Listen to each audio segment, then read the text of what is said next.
Tugas resume pembelajaran akuntabel oleh Alis Aristia Labella Lubis, SPDI, peserta Letsar CPNS Kabupaten Merangin, gelombang kedua, tahun pengangkatan 2019.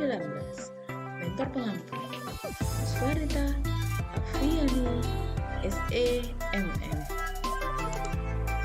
Pengertian akuntabilitas. Dalam konteks ASN, akuntabilitas adalah kewajiban untuk mempertanggungjawabkan segala tindak dan tanduknya sebagai pelayan publik kepada atasan, lembaga, pembina, dan lebih luasnya kepada publik.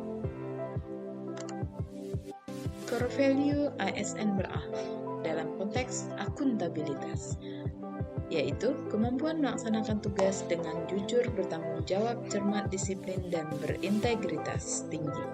Kemampuan menggunakan kekayaan dan barang milik negara secara bertanggung jawab, efektif, dan kemampuan menggunakan kewenangan jabatannya dengan berintegritas tinggi. Aspek-aspek akuntabilitas. Akuntabilitas membutuhkan adanya laporan atau accountability requires reporting. Yang kedua, akuntabilitas memerlukan konsekuensi atau accountability is meaningless without consequence. Yang terakhir, akuntabilitas memperbaiki kinerja atau accountability improves performance.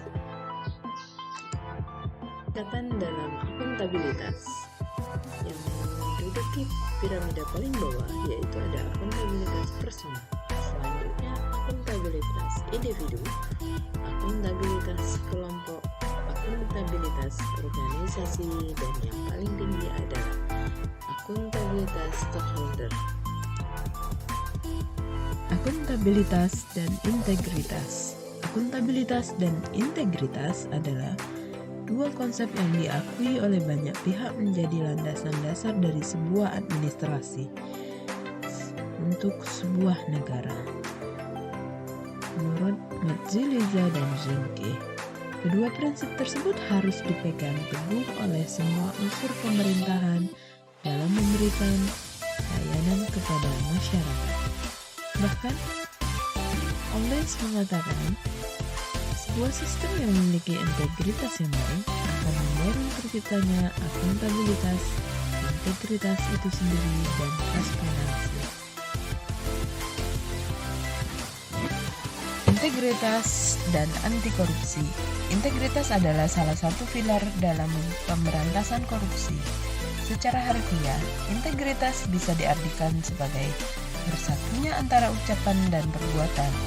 Jika ucapan mengatakan anti korupsi, maka perbuatan pun demikian. Dalam bahasa sehari-hari di masyarakat, integritas bisa pula diartikan sebagai kejujuran atau ketidakmunafikan. Dengan demikian, integritas yang konsepnya telah dibuat filsuf Yunani kuno, yaitu Plato, dalam The Republic sekitar 25 abad silam adalah tiang utama dalam kehidupan bangsa. Mekanisme akuntabilitas. Akuntabilitas, kejujuran, dan hukum, atau disebut accountability for probity and legality. Akuntabilitas proses, atau proses akuntability. Akuntabilitas program, program akuntability. Akuntabilitas kebijakan, policy accountability. Mekanisme akuntabilitas birokrasi Indonesia. Yang pertama ada perencanaan strategis atau strategic plans yang berupa rencana pembangunan. Yang kedua ada kontrak kinerja. Yang terakhir ada laporan kinerja, yaitu berupa laporan akuntabilitas kinerja instansi pemerintah. Unsur-unsur dalam menciptakan lingkungan kerja yang akuntabel. Yang pertama, kepemimpinan. 2. Transparansi. 3. Integritas. 4. Tanggung jawab responsibilitas. 5. Keadilan. 6. Kepercayaan. 7. Keseimbangan. 8. Kejelasan. Dan terakhir 9. Konsistensi. Unsur-unsur dalam menciptakan lingkungan kerja yang akuntabel. Yang pertama yaitu tentukan tujuan dan tanggung jawab. Yang kedua, rencanakan apa yang akan dilakukan untuk mencapai tujuan. Yang ketiga, lakukan implementasi monitoring kemajuan. Yang keempat, berikan laporan secara lengkap. Yang kelima, berikan evaluasi dan masukan perbaikan. Konflik kepentingan. Konflik kepentingan secara umum adalah suatu keadaan sewaktu seseorang pada posisi yang memberi kewenangan dan kekuasaan untuk mencapai tugas dari perusahaan atau organisasi yang memberi penugasan, sehingga orang tersebut memiliki kepentingan profesional dan pribadi yang bersinggungan. Persinggungan kepentingan ini dapat menyulitkan orang tersebut untuk menjalankan tugasnya. Tipe-tipe konflik kepentingan yaitu dari segi keuangan, yaitu penggunaan sumber daya lembaga termasuk dana peralatan atau sumber daya aparatur untuk keuntungan pribadi.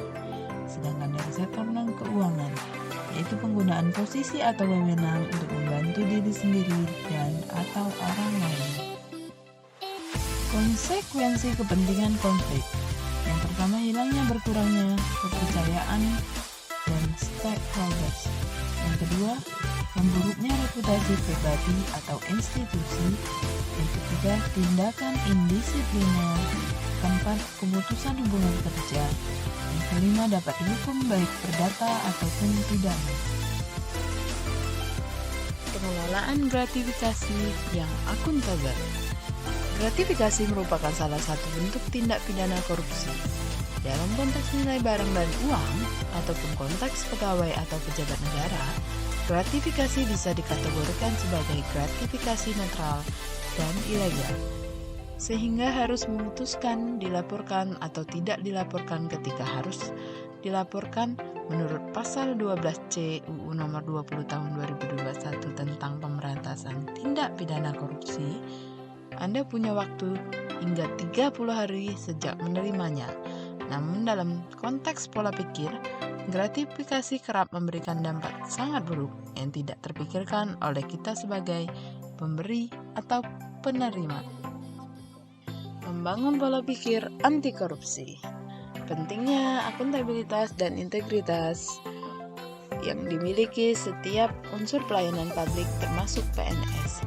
Secara spesifik, integritas mengikat setiap unsur pelayanan publik secara moral dalam membentengi institusi, dalam hal ini lembaga ataupun negara, dari tindakan pelanggaran etik dan koruptif yang berpotensi merusak kepercayaan masyarakat.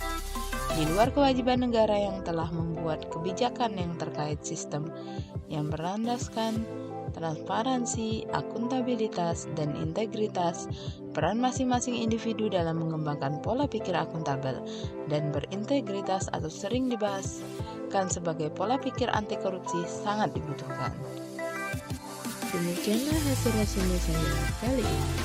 Terima kasih karena telah melihat dan mendengarkan.